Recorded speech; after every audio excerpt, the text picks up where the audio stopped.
The Commonwealth. Old Commonwealth was trying to build up, after the war sort of thing.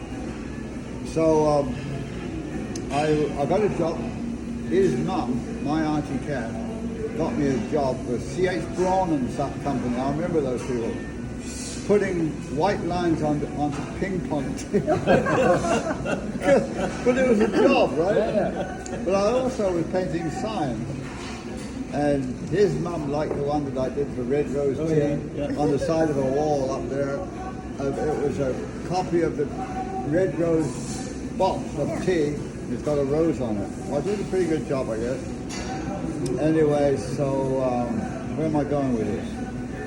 Oh, yes. So I was sort of quitting my job every Friday night, but I'd go back every Monday morning because there's nothing else to do.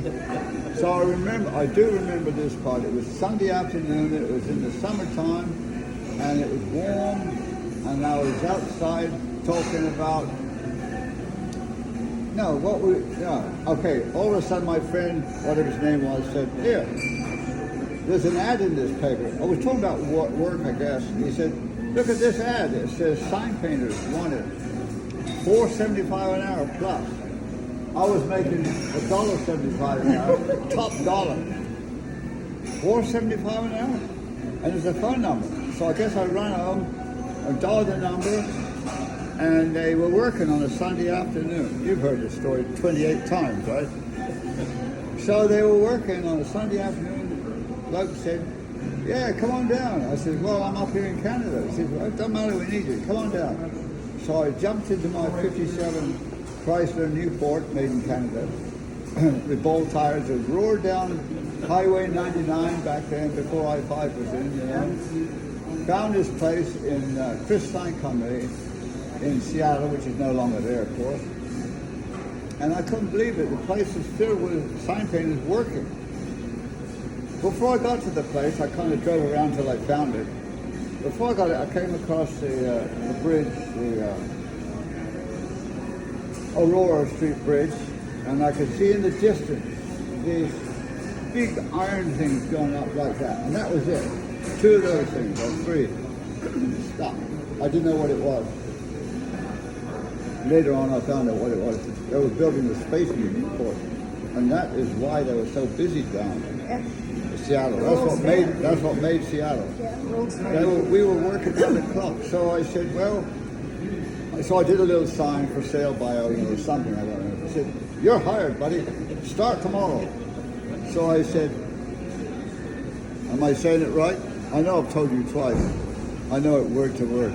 Anyway, I said, I can't start tomorrow because I don't have papers to work in this country, I'd always planned on coming to America one time and taking a ship somewhere to go over to Australia or something. Anyway, so he said, well, how long does it take to get papers?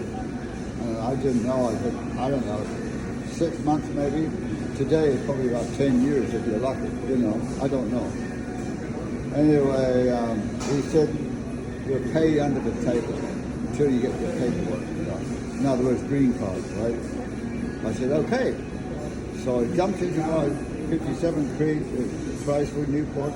With bow ties? With bow ties. Roared back to cross the border. Back then you could cross the border any time. Where you going? First time I went across the border, he said, where you going? I said, I don't know, over there. He said, well, where? I said, I don't know, what's over there? He said, well, there's Bellingham, and then there's this, and then there's Seattle. I said, okay, I'm going to Seattle. But anyway, so I rolled back, packed my bag, said goodbye to everybody, and left for America. Whereupon I was an illegal alien for 6 months or so, until I got my paperwork. And I made more money than I've ever seen before in my life. $4.75 cash, 24/7. I had more money than you could shake. It was bulging out of my pockets. I was taking home $300 a week. Today, people are taking $300 an hour. I said, I mean, so I made enough to get married and then get divorced at the same time. Twice. Twice. Anyway, so that's the story. And your burger and fries every night. That's right. Oh yeah, after that. Yeah, when I bought my first house in Ballard. No, you were married when you went there, right? You got Oh you yeah, paid yeah, for yeah. your divorce Yeah, and I your got second married. marriage. She told me she was pregnant and she lied. That was enough for me. Goodbye.